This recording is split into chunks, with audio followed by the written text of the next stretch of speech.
안녕하세요. Eat Bible입니다. 오늘 묵상할 하나님의 말씀은 요한복음 4장 43절에서 54절까지의 말씀입니다. 먼저 오늘 말씀을 읽겠습니다. 이틀 뒤에 예수께서는 거기를 떠나서 갈릴리로 가셨다. 예수께서 친히 밝히시기를 예언자는 자기 고향에서는 존경을 받지 못한다 하셨다. 예수께서 갈릴리에 도착하시니 갈릴리 사람들이 예수를 환영하였다. 그들도 명절을 지키러 예루살렘에 갔다가 예수께서 거기서 하신 모든 일을 보았기 때문이다. 예수께서 또다시 갈릴리 가나로 가셨다. 그곳은 전에 물로 포도주를 만드신 곳이다. 거기에 왕의 신하가 한 사람 있었는데 그의 아들이 가버나움에서 앓고 있었다. 그 사람은 예수께서 유대에서 나와 갈릴리로 들어오셨다는 소문을 듣고 예수께 와서 제발 가버나움으로 내려오셔서 아들을 고쳐주십시오 하고 애원하였다. 아들이 거의 죽게 되었기 때문이다. 예수께서 그에게 말씀하셨다. 너희는 표징이나 기이한 일들을 보지 않고는 결코 믿으려고 하지 않는다. 그 신하가 예수께 간청하였다. 선생님, 내 아이가 죽기 전에 내려와 주십시오. 예수께서 말씀하셨다. 돌아가거라. 내 아들이 살 것이다. 그는 예수께서 자기에게 하신 말씀을 믿고 떠나갔다. 그가 내려가는 도중에 종들이 마중 나와 그 아이가 살았다고 보고하였다.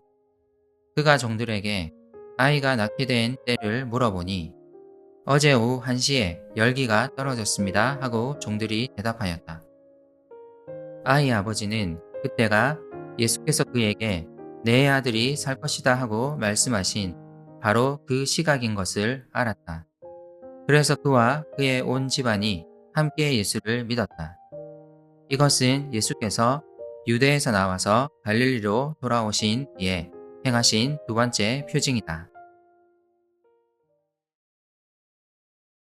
예수님은 예루살렘에서 갈릴리로 돌아가시는 길에 사마리아에 들르셨습니다. 이곳에서 한 여자를 만나 대화하셨고 이 여자를 통해 사마리아 사람들이 예수님께 반응했습니다. 요한복음은 이 이야기를 마무리하며 많은 사마리아 사람들이 예수님의 말씀을 듣고서 믿게 되었다고 요약합니다.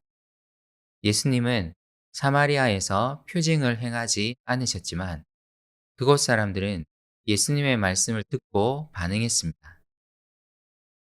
사마리아에 이틀 동안 머무신 예수님은 이제 갈릴리로 가셨습니다. 요한은 이 일을 묘사하며 갈릴리 사람들이 예수님을 환영했다고 전해줍니다. 동시에 이들이 예수님을 환영하는 이유도 말합니다. 그것은 바로 그들도 명절에 예루살렘에 갔다가 그분이 거기서 하신 모든 일을 보았기 때문입니다. 오늘 이야기를 이해하는 데 중요한 표현이 있습니다. 그들은 예수님이 하신 일을 보고 예수님을 환영했습니다. 사마리아 사람들과 대조되는 표현입니다. 갈릴리 사람들은 사마리아 사람들처럼 예수님의 말씀을 듣고 믿은 것이 아니라 그분이 행한 표징을 보고 예수님을 환영합니다. 곧이어 요한은 한 이야기를 들려줍니다. 예수님이 갈릴리 가나, 곧 그분이 첫 번째 표징을 행한 마을에 계실 때 헤롯 왕의 신하 한 사람이 예수님을 찾아옵니다. 그의 아들은 가나로부터 30km 정도 떨어진 가보나움에 있었고 병을 앓고 있었습니다.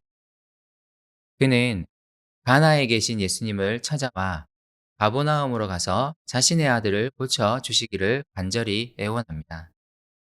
예수님은 갈릴리 사람 전체를 향해 말씀하십니다. 그들이 표징을 보지 않으면 믿으려 하지 않는다고 책망하십니다.